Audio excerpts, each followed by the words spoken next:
কি হয়েছে, এটা নিতে চাও? না আসলে তুমি নিবা?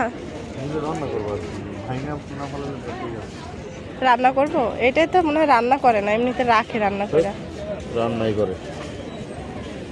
ও কত করে বলছে? কত দাম কত? 250। 250। ও নিবা? এমনিতে দাম বেশি না, আসলে মাটির জিনিসের একটু দাম বেশি হয়, কিন্তু সেই তুলনায় দাম বেশি চায় না। 250 তাই না? মাটির পাতিলে রান্না করা ভালো, হ্যাঁ, স্বাস্থ্যের জন্য ভালো। সব কিছুই ভালো, স্বাস্থ্যের জন্য ভালো মাটির জিনিস অনেক। জিনিস মনে করো যে মাটিতে, মাটির পাতিলে, মাটির হাঁড়িতে, মাটির খাওয়া দাওয়া সব কিছু একটু। এটা নিতে চাচ্ছ? এটা না এই পাতিলে কোনটা? এই পাতিল নিচেরটা। আচ্ছা, আরও তো আছে ভিতরে। এগুলো ব্যাংক। হ্যাঁ মরিচ বাটার মা এগুলো একটা কিনছি।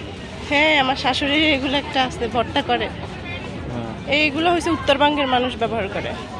মরিচ, তারপর হচ্ছে বিভিন্ন ভর্তা সব কিছুই করে।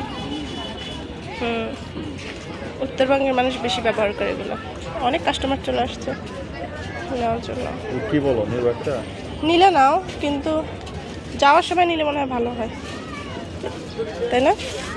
এক সেট ভাত রান্না করার, তরকারি রান্না করার, খাওয়ার, ছোটো ছোটো বাটি রাখার। আমি ভাই পুরো পুরো বাড়িতে মাটির জিনিস রাখতে চাই।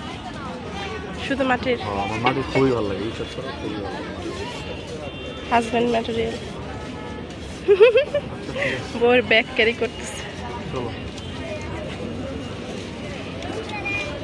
দেখি তোমার ভুঁড়ি আছে? না আমার ভুড়ি ভুঁড়ি নাই আমার জামাই। ওদিকে গেছিলা?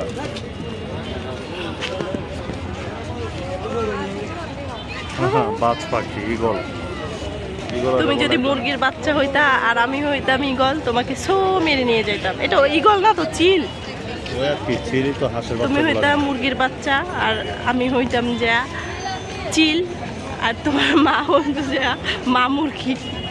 আমি আমার শাশুড়ির মুখ থেকে, সামনে থেকে তোমাকে সো করে নিয়ে আসতাম। সাপ, মুরগির মানে বাচ্চা মুরগির মা, তারা কিন্তু তোমার হচ্ছে সাপের সাথেও যুদ্ধ করে নিজের বাচ্চা। হ্যাঁ, আমি দেখছি সাপ